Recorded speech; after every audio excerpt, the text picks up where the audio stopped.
উন্নত ব্যবস্থাপনার মাধ্যমে ফসলের উৎপাদন বৃদ্ধি স্টল। কৃষি সম্প্রসারণ অধিদপ্তর জৈন্তাপুর সিলেট কৃষি প্রযুক্তি মেলা 2025 কথা বলছি উপসহকারী কৃষি কর্মকর্তা জনাব দেলোয়ার হোসেনের সাথে। আপনার স্টল সম্পর্কে যদি বর্ণনা করতেন। উন্নত ব্যবস্থাপনার মাধ্যমে ফসল উৎপাদন বৃদ্ধির একটি প্রযুক্তি হচ্ছে পলিনেট হাউস। পলিনেট হাউসে যে কোনো সময় যে কোনো সবজির চারা উৎপাদন করা যায় অনায়াসে। বিশেষ করে ঝড় বৃষ্টির দিনে চারার কোনো ক্ষতি হয় না, যেহেতু এখানে বৃষ্টি লাগবে না।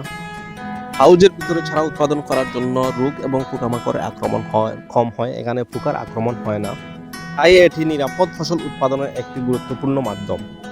পাশাপাশি যে ডেমোটা দেখানো হচ্ছে এটা হচ্ছে মালচিং পেপারের মাধ্যমে ফসল উৎপাদন প্রযুক্তি। এই প্রযুক্তিতে জমি প্রস্তুতের সময় সব ধরনের খাবার, গাছের জন্য প্রয়োজনীয় খাবারগুলো সব মাটিতে দিয়ে জমি তৈরি করে নিতে হয়।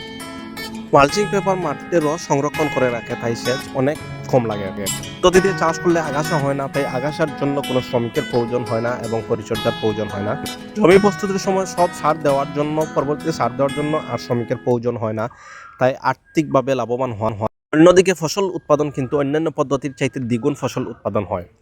মালচিং পেপারের মাধ্যমে চাষ করলে মাটির নেমাটোড এবং ছত্রাক ও ব্যাকটেরিয়ার আক্রমণ কম হয়, তাই ফাঙ্গিসাইড তেমন একটা ব্যবহার করা লাগে না। এখানেও অর্থ এবং শ্রম দুটি কমে আসে।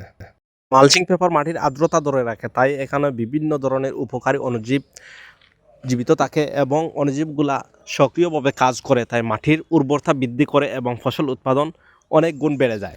সকল দিক বিবেচনা করে এই মালচিং পেপার পদ্ধতিটা, এই প্রযুক্তি যুগোপযোগী এবং কৃষকের জন্য খুবই উপকারী প্রযুক্তি।